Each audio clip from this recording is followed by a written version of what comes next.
Não, ele tem humildade e tal. Mas Celso Roth está aqui conosco, né?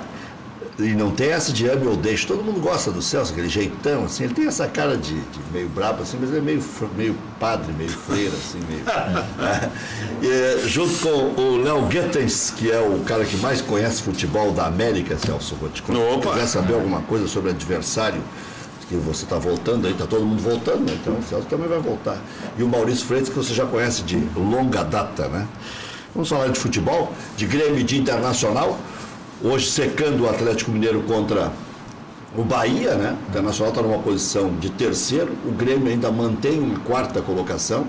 Tendência é que o Atlético não ganhe hoje, mas empatando já passa do Grêmio, né? Então, a verdade é que o Grêmio seca para que o Atlético não ganhe esse pontinho. Se o Atlético ganhar um pontinho, vai a 27, contra os mesmos 27 do Grêmio. Se não me engano, ele ganha um dos critérios do Grêmio. Mas até o Maurício pode conferir para a gente aí. O que está achando do Campeonato Brasileiro, Celso? Boa tarde. Boa tarde, Rec, a todos. Cara, o Campeonato Brasileiro, ele ainda, com essa situação da Copa do Mundo ter passado, né? Ele iniciou, deu a parada e agora está retomando. Ele ainda não se ajustou, não, na minha opinião, né? Ele ainda está meio fora do contexto, assim. Por que eu digo isso? Porque os resultados que nós estamos vendo e a própria performance das equipes não estão de acordo, né? Os primeiros, os últimos até tem alguma coisa a ver, mas o campeonato ainda está completamente indefinido. O Atlético, o número de vitórias. Isso. O Grêmio teve aquela empatite, empatou 5 de 0-0. O Grêmio tem 7 vitórias no campeonato e o Atlético 8. E não, eu vou provocar o Celso de carinho, não era o Celso o treinador. Pois é. Na época em que valia 2 pontos 0-0, era bom fora de casa. Mas eu estava dizendo, eu acho que o campeonato ainda vai. Nós estamos no final do primeiro turno. Eu acho que mais umas 2, 3 rodadas o campeonato é capaz de esquentar, mas ele ainda não está fidedigno à qualidade técnica de algumas equipes. Nós temos algumas equipes oscilando muito, né? Muito. Então, um exemplo assim, o Palmeiras, por exemplo, tem um plantel fantástico, excelente, né? O próprio Cruzeiro, que está enfrentando o mesmo problema do Grêmio, com competições paralelas e tantos outros, né? Então, eu acho que nós estamos aí com essa característica, infelizmente, do Campeonato Brasileiro. Porque nós não sei quantos anos nós estamos disputando o Campeonato de pontos corridos. Há 15 anos. Eu era a favor do... 2003 foi o primeiro, ganhou o Cruzeiro com mais de 100 pontos, lembra? Exatamente. Eu no Atlético Mineiro e o Vanderlei no Cruzeiro. Então, eu era a favor do pontos corridos, porque o pontos corridos, na minha avaliação, não só na minha, mas de muita gente, não só por se igualar à Europa, fazia com que a gente tivesse uma avaliação mais real do trabalho de uma comissão técnica, né? E, na realidade, isso é verdade. Só que, como ocupa um calendário enorme, ou um tempo enorme no calendário, melhor dizendo, nós temos competições paralelas e aí ele não fica fidedigno, né? É a questão da importância. Bom, para mim é melhor essa competição do que aquela. Vamos deixar o Campeonato Brasileiro para depois, porque a gente recupera, porque é longo, é isso e aquilo. Então, infelizmente se tornou isso. Não é aquela situação que a gente desejava. Mas o Campeonato Brasileiro, ele tem aí essa característica e vai continuar até na virada. Na virada o bicho começa a pegar. O Inter é a zebra do campeonato? Eu não acho que o Inter seja zebra. O Inter nunca é zebra, né? O Inter teve um período de excelência e teve aí 2, 3 anos mal. Está se recuperando agora. Eu acho que ainda não é o Inter que o torcedor quer ou gostaria de ver. Mas é um Inter que vem atropelando nesse momento os seus adversários e conseguindo resultados. Entra aqui, traz os cafezinhos pro Celso. É só o Celso Roth. Não, mas isso é especial mesmo. Só o Roth para ao vivo. Muito obrigado, Bruno. Mas você vê como você é bem tratado aqui. Muito obrigado. Muito obrigado. Só porque é especial. Tá bom. Tá bom, é isso aí. Celso, Então, eu acho que o Inter é isso. Eu acho que o Inter está nesse momento, está atropelando, está aproveitando o momento do campeonato. Se fosse uma guria bonita, seria melhor, né? O que nós temos aqui é o Bruno fazer. Tem quem não gosta. E pela linha do REC, né, Celso? Faltou o patrocínio do café, né? Mas a intenção não era essa, era para eu me servir mesmo. Mas então eu acho isso, que eu acho que o Internacional está aproveitando. E está certo o Internacional, né? Porque aprendeu, né? Início do campeonato brasileiro, mesmo que ele esteja com essa situação de Copa do Mundo no meio e tal, e ainda indefinido, numa situação mais. O torcedor definido, não, esse é o que nós queremos. O Internacional está aproveitando, está fazendo pontos e está corretíssimo. O Internacional e outros. E reforçando o time, né? E reforçando o time, né? De, ao mesmo tempo em que melhora o desempenho do time com o Odair, oferecer mais peças para o treinador, né? Muito se cobra do Odair, mas o time que ele tem hoje em mãos é muito diferente do que iniciou ou do que perdeu o Campeonato Gaúcho. O Internacional já trocou, desculpe te interromper, o Internacional de 2016, quando caiu, para agora 2018, já trocou acho que uns 3 ou 4 times, né? E esse me parece mais, isso mais é uma equilibrado. Trocou ou contratou 3 ou 4 times. Trocou, o que eu quero dizer, contratou, né? Foi trocando. Essa direção do Inter não fica muito tempo com alguma coisa que ela vê que não está dando certo. Veio Danilo, vai Danilo, traz um jogador, não aprova em poucos meses, já manda adiante e vai renovando o elenco e vai fazendo uma depuração, né? É boa de negócio. Bom, mas aí eu vou me lembrar de uma frase quando o Celso Roth assumiu. Foi dito ao Celso Roth o seguinte: o grupo é esse aí, não adianta pedir reforço. Então, era outra diretoria também, né? Celso te surpreende. Não foi, desculpe te interromper, mas não foi, voltando a esse caso que a gente sempre retoma, né? Não foi a diretoria que estava no comando, né? Aqui estava entrando. Foi a que estava entrando, porque o Fernando, eu e o Fernando e os demais, nós entramos para tentar ajudar, porque nós víamos já com o Internacional desde 97, tu lembra disso? Sim. Nós, juntos lá no Beira-Rio e tal, tu nos acompanhando diariamente, né? Então o Fernando Carvalho fazia parte daquela situação, e aí daquilo o Internacional se tornou campeão mundial e assim vai. Mas quando nós fomos para o Internacional, e quando eu fui convidado pelo Fernando, outros senadores foram convidados antes de mim, tá? Inclusive o Abel, e por uma situação ou outra, não sei por que não foi. Bom, eu fui colocado numa situação muito, muito complicada e muito difícil, né? E nós fomos, aceitamos, e foi dito para mim isso: nós não vamos modificar grupo, não vamos trazer nem tirar jogadores, nós vamos simplesmente tentar ajudar e fazer com que a coisa funcione com a realidade, com o que nós temos. E foi isso que foi tentado fazer. Só que, com pouco tempo, a gente já viu que a coisa não iria adiante e infelizmente não foi. Qual que era o principal problema daquele grupo? Eu acho que aquele ano, acho que o torcedor internacional não quer falar daquilo, né? O torcedor internacional quer falar de agora.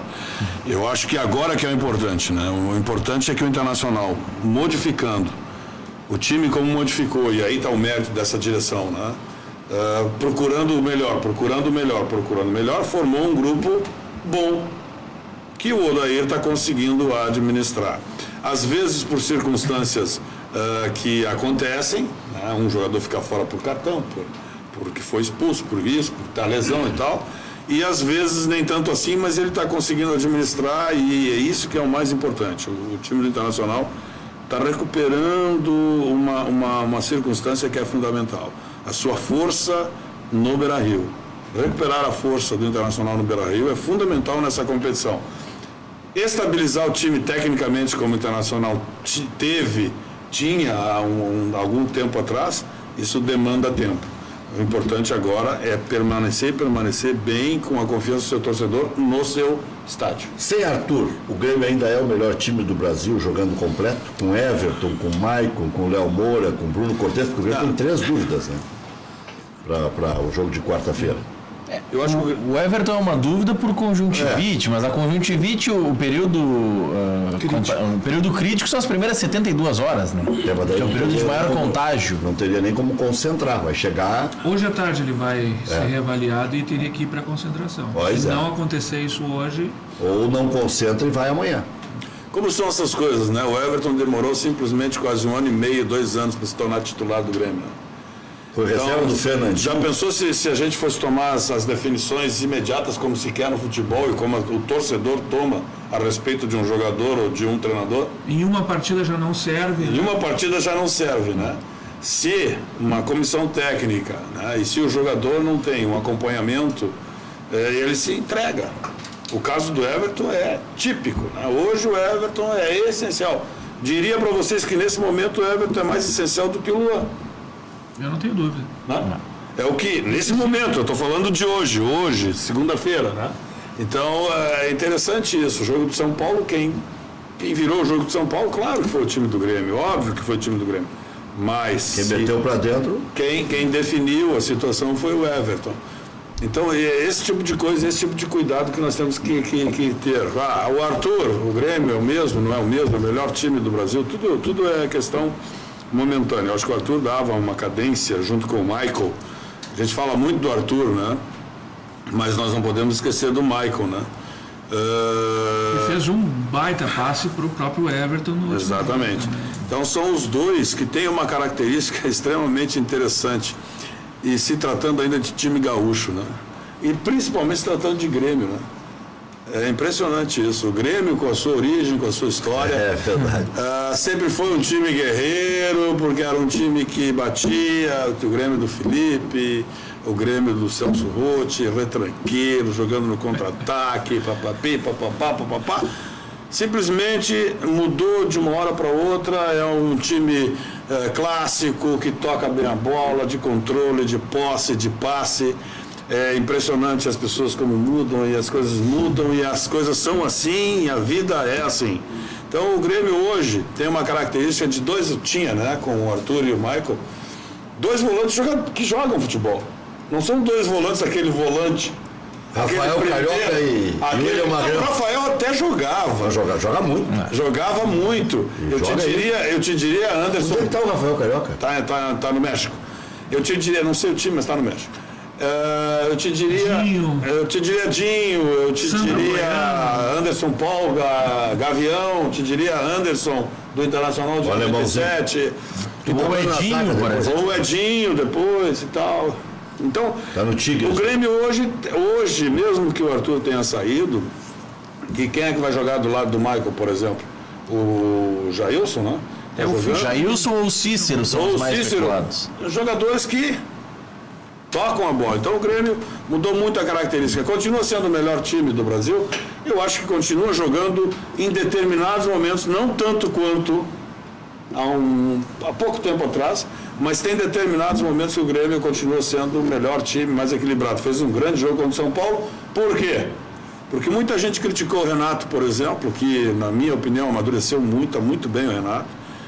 Depois do jogo do Vasco, quando sofreu um revés, soltou o verbo, aí o São Paulo pagou o pato.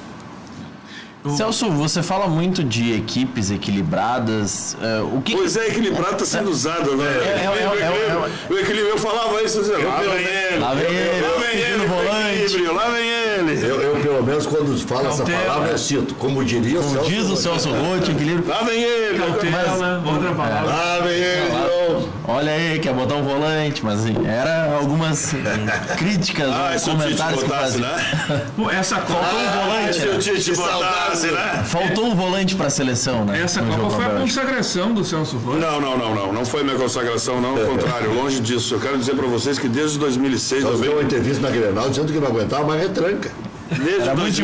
Desde 2006 eu venho dizendo para vocês, mesmo que vocês ironizem, é o seguinte: eu fui para a Alemanha em 2006, e a Alemanha em 2006 estava procurando sua identidade, estava em crise técnica, tá? Voltei da Copa da Alemanha de 2006 dizendo o seguinte: eu nunca vi tanta retranca. Porque em 2006 a Espanha já começava a usar a marcação dupla em todos os setores do campo, que é o que se faz hoje. Então não tem mais retranca do que o que nós estamos jogando hoje. Um atacante só, e o atacante tem que marcar os dois zagueiros, e marcação dupla em todos os setores, do lado direito, do meio, centralizado, do lado esquerdo. Todos os setores têm marcação dupla. Então, nós falarmos de uma situação ou outra, de uma escolha ou outra, de um treinador, por exemplo, que é o que tu está querendo me perguntar, faltou volante para a seleção brasileira. Eu acho que o treinador que está trabalhando na seleção brasileira, ele tem simplesmente, na minha opinião, o melhor pé de obra, ou a melhor mão de obra do mundo para poder escolher. Porque queiram alguns, e outros não, o jogador brasileiro continua sendo o melhor jogador, refinado tecnicamente, a gente olha, vê, sente como é que as coisas funcionam.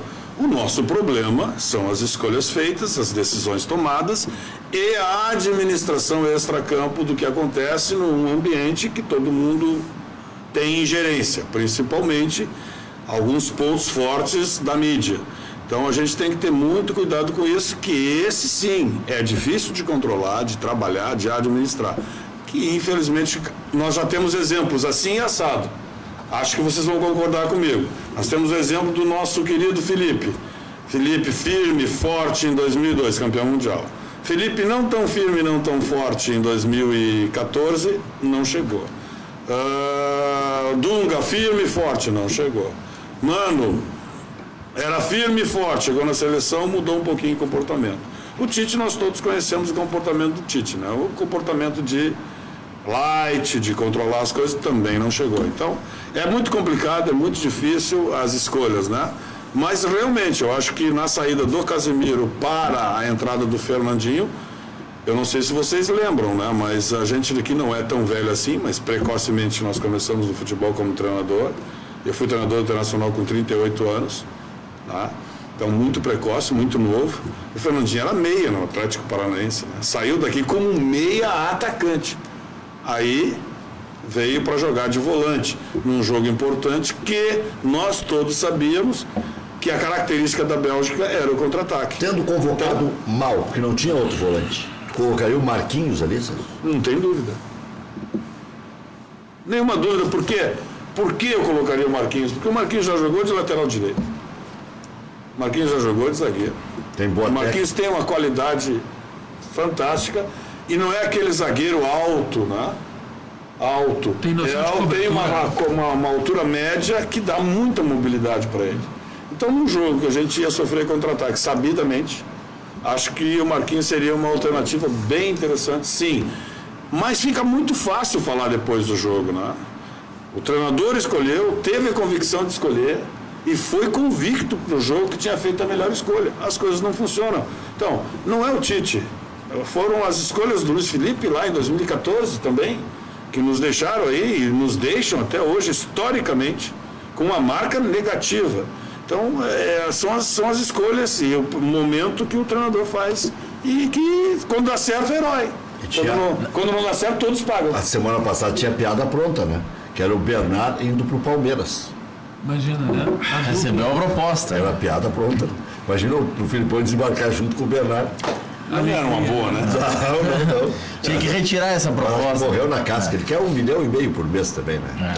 É difícil. Até pro Palmeiras é difícil. Mas nessa linha de decisões, Celso, se divulgou depois da Copa que o Tite ouvia muito seus auxiliares, que as decisões eram praticamente um consenso entre a comissão técnica. Como é que você normalmente trabalha nos clubes? Você busca ouvir mais auxiliares ou não? Essa é outra coisa fantástica, né?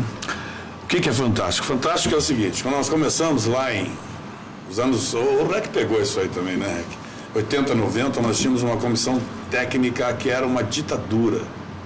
O treinador mandava em tudo, até a hora do levantar, tomar café, nós não tínhamos... Não, era o treinador que comandava tudo isso. O seu erro servia até sopa para os jogadores. Depois disso, depois da década de 80, 90, nós passamos a ter, inclusive conosco no Internacional, acho que nós somos, não pioneiros, mas começamos ali com o João Paulo Medina, né? Nós começamos a trabalhar a comissão técnica multifuncional. O que é a comissão técnica multifuncional? Tem vários técnicos administrado pelo treinador. Inclusive davam muito pau, né, no Miranda, né? Que frescura é essa? Que frescura é essa? Bom, mas a coisa pegou. Pegou, claro. Tanto que o que tu está me falando aí, do Tite está falando com seus pares da comissão técnica, é exatamente isso. Eu tenho auxiliar técnico de campo, eu tenho auxiliar técnico fora do campo, eu tenho auxiliar técnico físico, eu tenho auxiliar técnico treinador de goleiro, eu tenho auxiliar técnico médico e tal. Bom, analista de desempenho. Ou esse aí, então, tá uma beleza.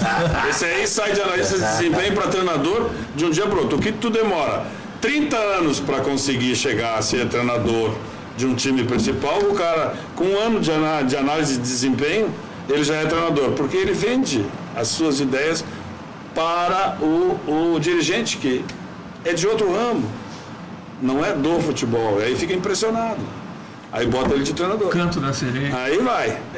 Então, e agora as coisas estão retomando como o REC abriu o programa, né? Estão vendo que as coisas não são assim, precisa passar por algumas etapas, né? Então, a comissão, voltando ao assunto, comissão técnica multidisciplinar, multifuncional é isso, né? É o treinador controlar todos esses técnicos. É o que nós temos. O Tite tentou.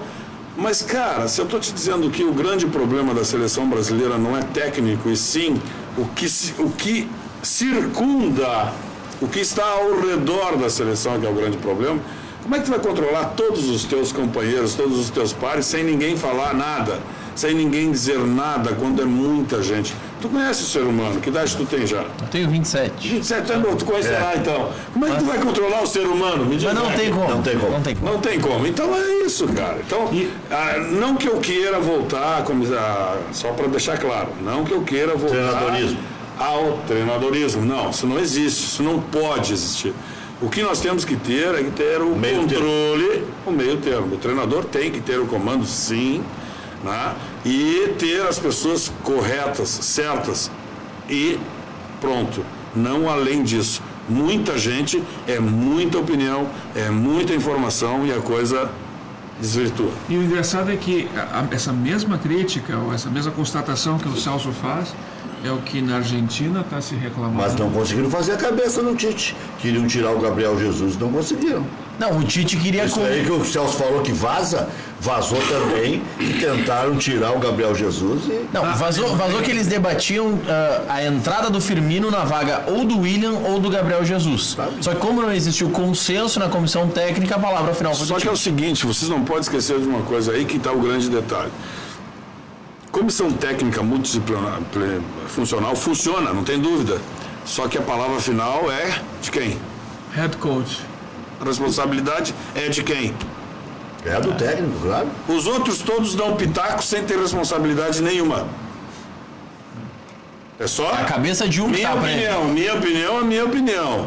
E interna. Então eu acho isso uma falta de ética falar essas coisas se nós estamos aqui falando sobre uma situação que será decidida por uma pessoa que comanda essa comissão técnica, né?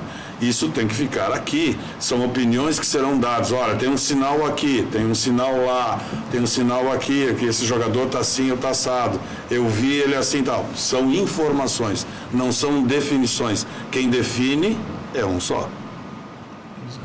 Agora, Celso, voltando ao Internacional da época, Vamos lá. E de toda a celeuma que se criou, você esperava que um dia fosse parar no Ministério Público? Como eu, meu amigo? Não, tu não. O clube. Eu não sabia dessa. O entorno que você... Estão chamando, já chamaram o Hernando e tal. Não, mas nessa linha o Você entorno... ouvia né? ali, aqui, acolá, alguns dizendo, olha, estão fazendo isso, estão fazendo aquilo. Você mesmo chegou a dizer, olha, tinha coisas que... Não, tem coisas, olha, Reg, quando a gente... Isso é todo mundo pergunta às vezes, eu vou dar o exemplo aqui, né, mas não só aqui, mas aqui no Rio Grande do Sul, Grêmio Internacional.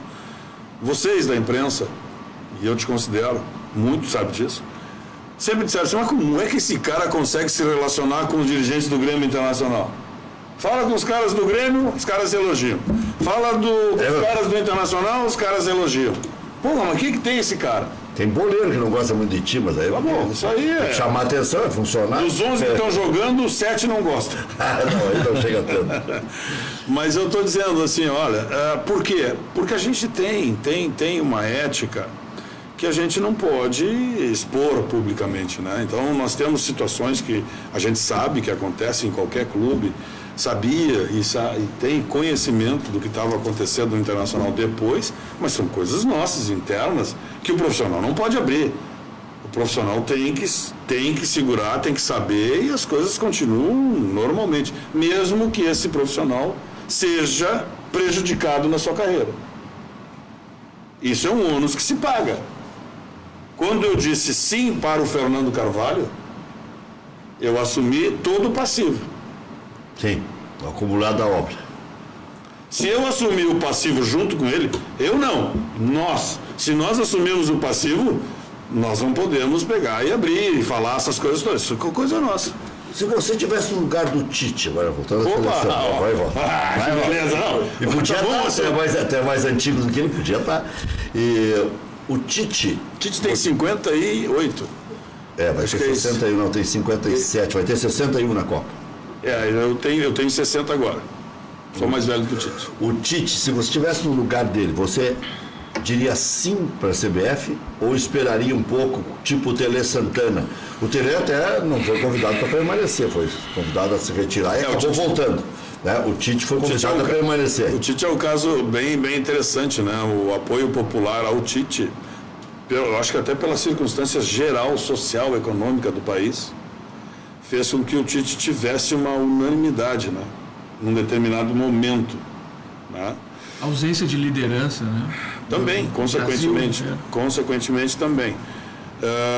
E agora, após queda da Copa do Mundo, igual a do Dunga, por exemplo. Igual, mesmo que tenha sido por 7 a nossa queda na Copa do Mundo aqui no Brasil, o Brasil chegou nas quartas, né? Chegou na semi. Não, chegou na semi. Dessa vez ficou nas quartas. Foi melhor ainda a campanha do Luiz Felipe, né? Então, o Tite foi convidado, por essa circunstância toda, a continuar. Eu não sei. Eu acho que o Tite deve ter feito uma avaliação muito clara do seu momento, das suas escolhas e da sua situação. Acho que no Brasil nós temos algumas competições que elas são muito, muito, muito decisivas. O Brasil tem uma Copa América daqui um pouquinho. Se não ganhar a Copa América, o trabalho do Tite fica bastante em dúvida. E é em casa. Se ele deixasse para voltar, quem sabe, mais adiante, eu acho que seria uma saída bem mais tranquila, mas cada um resolve. E Celso Roth chamaria quem no lugar de Tite, se fosse o caso do Tite abrir mão dessa continuidade? Cara, o momento sempre é muito importante. Celso Roth, diretor de seleções da CBF. É o momento. O momento é o Renato, que está fazendo um belo trabalho, uma sequência muito importante. Acho que o Renato vem mostrando aí um amadurecimento fantástico, um controle de grupo. O Renato tem feito umas coisas assim muito interessantes, né? O jogador acha que não está e ele bota para jogar. Aí o jogador acha que está e ele tira. Então isso é quem tem o controle do grupo. Se vocês prestarem atenção no que ele faz em determinadas partidas, né? Não nessa aqui contra a Chapecoense, que ele colocou todo o time, né? Mas quando o time principal está jogando, o cara faz um gol, vem pra cá. Então isso é amadurecimento. O fato de colocar um time totalmente reserva, com apoio do grupo, da direção, é uma grande coisa. Mas nós já fizemos isso, né? Eu fiz isso tanto no Grêmio como no Internacional e fui criticado muitas vezes, às vezes com um resultado positivo e em outras nem tanto, né? E é o momento do Grêmio é um momento espetacular. Ontem eu estava vendo o jogo do Grêmio, o Grêmio com 2 minutos, 1 minuto, 2 minutos, sei lá, quanto tempo foi o gol do Grêmio. Bela jogada. Um lindo contra-ataque lá naquele campo difícil de jogar, chato, apesar que a grama está bem melhor agora. O Grêmio abriu o placar, né? Então o Grêmio está num momento único. São esses momentos que acontecem por administração, por sequência, por planejamento. Engraçado que é um bom momento de 3 anos já, né? Vai para o terceiro ano. É isso aí, né? ele está se mantendo. Que é uma coisa diferente do que já aconteceu. O Grêmio até 3 anos atrás mudava um time por semestre. Sim. Passou 10, Começa a valorizar 12, a base 13 também anos, nesse período, 15 né? anos. E valoriza a base, dá espaço para os jovens e dá tempo para eles maturarem. Né? Gente, a situação é absolutamente igual a qualquer outra. Por que valorizou a base? E deu certo. Porque tinha crise financeira e de título. Quem é que foi buscar na base? Buscou Lua, buscou Everton. Quem foi buscar na base? Foi o Filipão. Tem que ter um técnico com estofo para... Inclusive o Arthur. A transição tinha que começar por Inclusive, alguém que Arthur. pudesse fazer uma transição abrupta. O Grêmio tinha uma transição feroz. A limpa de Não era jogadores. 5, 6. O Grêmio buscou Eu não tô todos. O tirando Grêmio mérito. gastava muito com jogadores que não davam Quero que resultado. vocês escutem, por favor. Eu não estou tirando mérito de ninguém. Eu só estou te dizendo que as coisas são assim. Quando um time faz investimentos e não consegue o resultado, e aí no próximo ano continua fazendo investimento e chega no fundo do baú financeiramente, Aí todo mundo volta-se para onde? Para base. Aí aonde não se espera nada, é que nada acontece, mas aonde se tem alguma coisa, se busca, né? Eu falei anteriormente, esse menino, o Everton. O André Vieira esteve aqui sexta-feira e contou a história de como o Filipão foi olhar os jogos dos juniores e disse assim, eu quero 6, 7, levou o André Vieira, levou o Roger, levou todo mundo. Vai todo mundo pro profissional, é o que temos. O Grêmio estava refazendo o time de 93, que não tinha ido mal, tinha perdido aquela Copa do Brasil pro Cruzeiro, mas tinha que reformular. E aí misturou Grêmio de 2000, Miguel, Arilson, Emerson. Grêmio de 2008, eu não estava trabalhando, fui ver o primeiro campeonato sub-20 que a Federação Gaúcha promoveu. Aí eu vi o lateral esquerdo, que eu não me lembro o nome, esses dias eu vi eles na Série B. Não, na Série B. Quando isso? 2008. 2008. E o Rafael Carioca e o Magrão, que estavam jogando o sub-20, o William. Então são essas coisas, a gente vai olhar e aí as coisas entram num determinado caminho que a gente faz as escolhas. E é assim, esse é o Grêmio. Por que o Grêmio está assim? Porque o Grêmio foi buscar lá, chegou lá por dificuldades conhecidas, buscou e está aí firmando um time. Que bom. Quem mandou uma mensagem agora aqui foi o Hélio Coimbra, que foi procurador de vários jogadores, do Cuca, do Valdo. Lembro do Hélio. Do Caio Júnior. Caio Júnior. E é o homem da Badelomba, né? Que está aí sempre fazendo bons negócios para o grande público da grande Porto Alegre. Abraço com ele. Casas de construção. O Celso Rocha está com muito, tem que fazer uma parceria com ele. Muitos amigos. O Hélio que aproxima o pessoal lá do Minha Casa Minha Vida também, da Caixa Econômica Federal. Já voltamos.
Com reservas, Grêmio empatou com a Chapecoense em 1-1 na Arena Condá. Tricolor se manteve no G4, é o quarto colocado com 27 pontos, mas também pode ser ultrapassado pelo Galo, que joga hoje contra o Bahia. Bahia que está na série, lá na zona do rebaixamento. O Bressan deixou a partida ontem com lesão muscular e deve parar por pelo menos 3 semanas. Preocupado com a lesão do jogador, Renato reforçou o pedido à direção pela contratação de um zagueiro. O Grêmio contratou o Matias Antonini. Então, o zagueiro veio.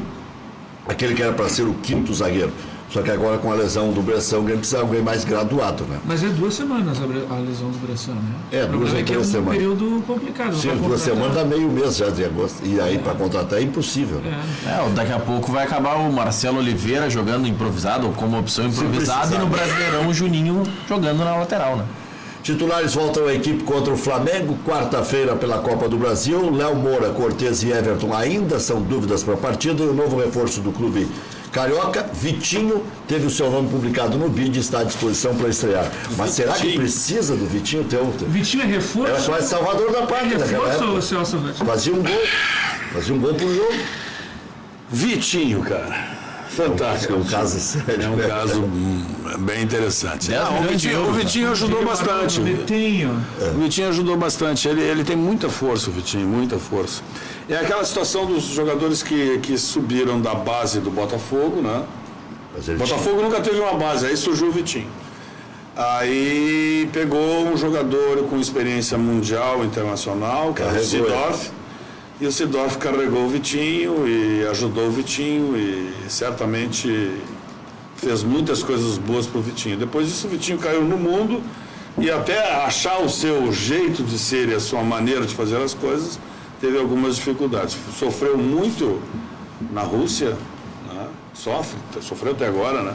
E quando esteve aqui no Internacional, teve seus bons, mas também teve os seus maus momentos comigo, que passei 68 dias no Internacional.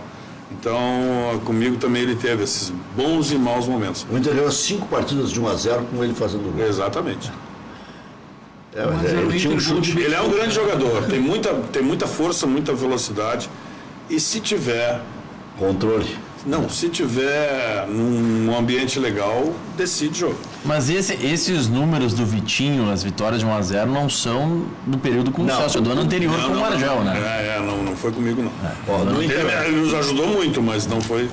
No Inter, Colorado venceu o Botafogo por 3-0 no Beira-Rio, conquistando a 8ª vitória no Brasileirão. A equipe agora tem o 5º melhor ataque da competição e a 4ª melhor defesa. Eu não achei um grande jogo do Inter, mas foi uma grande vitória. Colorado é o 3º colocado com 29 pontos, 5 atrás do líder Flamengo e 4 à frente do Corinthians, que é a primeira equipe fora do G6. A partida de ontem marcou a estreia do zagueiro Emerson Santos. Nesse retrospecto do Inter, agora tem 2 jogos fora, contra Atlético e Fluminense. Vamos ver a quantas anda o Internacional. E D'Alessandro.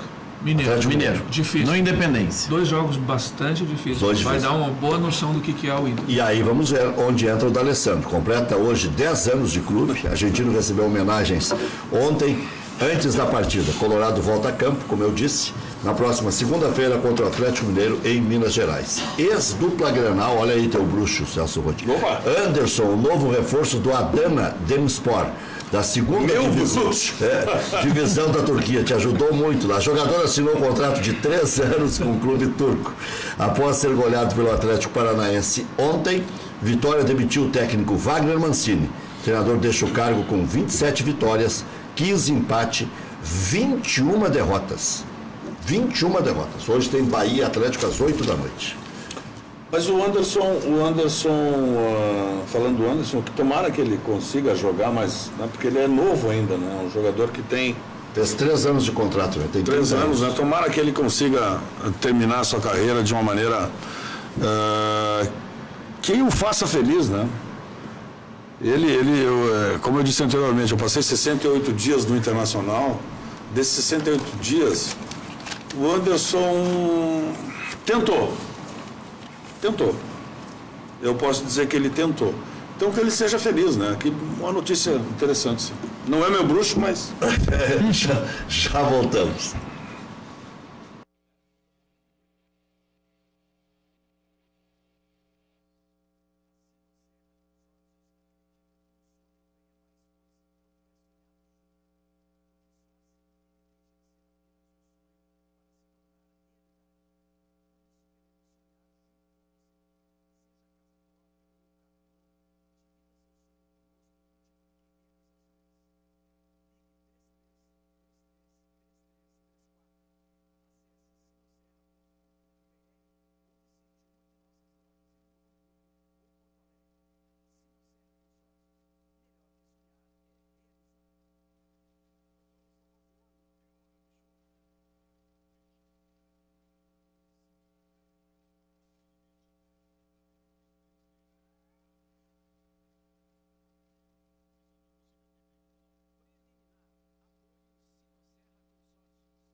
Madelomba e Construlomba, casas e construção, casas de alvenaria, casas de madeira, financiadas pelo Minha Casa Minha Vida ou financiamento direto, especialmente as casas de madeira.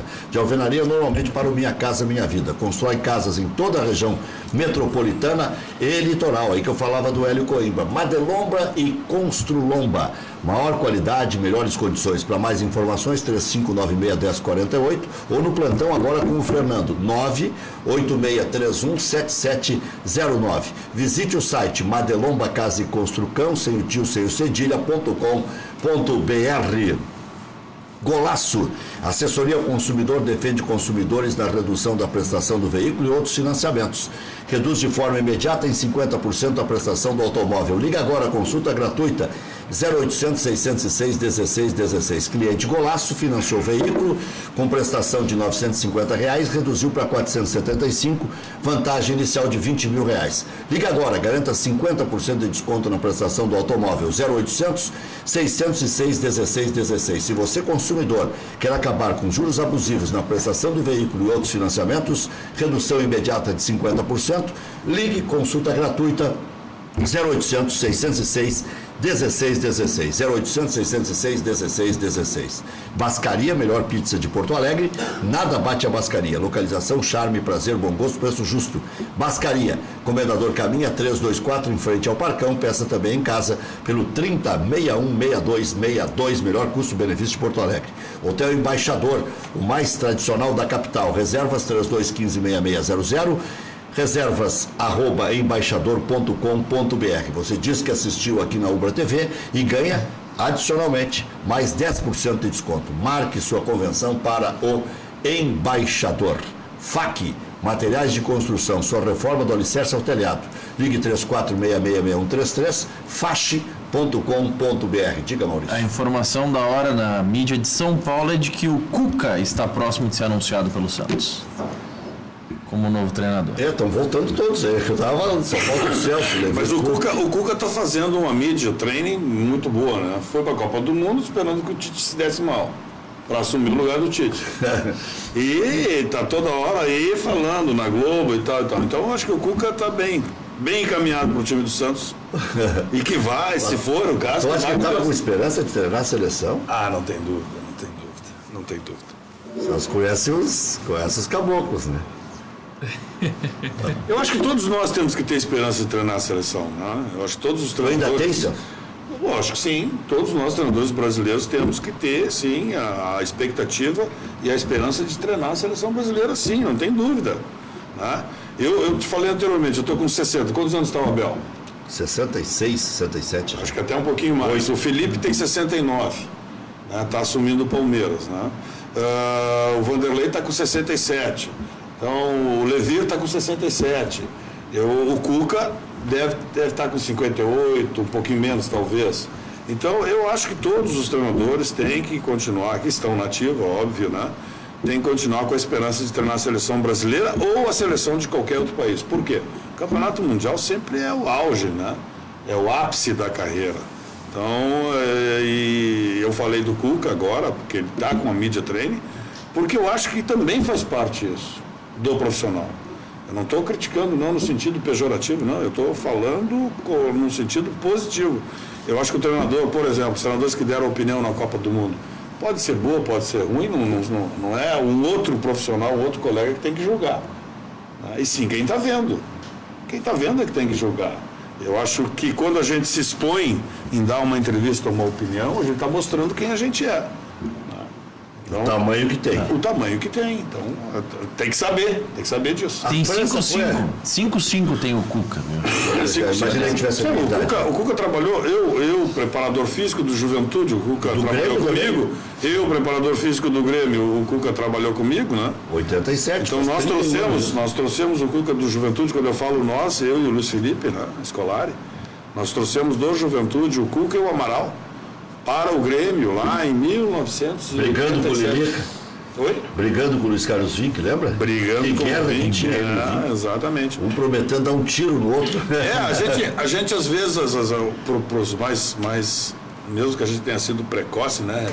Para os mais novos é bom a gente dizer isso, que a gente não veio dali, né? Como é que tu falasse anteriormente? Do análise de desempenho. A gente veio de lá. Né? Do zero quase. Do zero. Eu lembro em 93 o Celso aceitando assumir as divisões de base do Internacional, era o Difini, o treinador, e o Falcão era o técnico do profissional. O Falcão era o técnico do profissional. Ficou pouco tempo, infelizmente, o Paulo, né? Foi levado, foi pro México, foi pro Japão. Foi pro Japão a primeira vez. Depois voltou pro México. O Japão veio pro México. Celso, obrigado pela presença que você encontra. Vamos conversar, pelo que passa rápido, né? Passa rápido. Vamos estar no Cadeira Cativa, que tem uma hora e meia. Cadeira Cativa tem 1h30. Aí tem o dobro do tempo. Outra seleção que precisa de técnico é a Argentina. E austero, lá está precisando de alguém. Mas a Argentina com brasileiro é mais complicado. É mais complicado eles aceitarem brasileiros ou nós trazermos um estrangeiro? As Argentinas já estão ali. A França foi o melhor time do mundo? Foi. Mereceu ficar. Mais organizado, pelo menos. Até às 19 horas.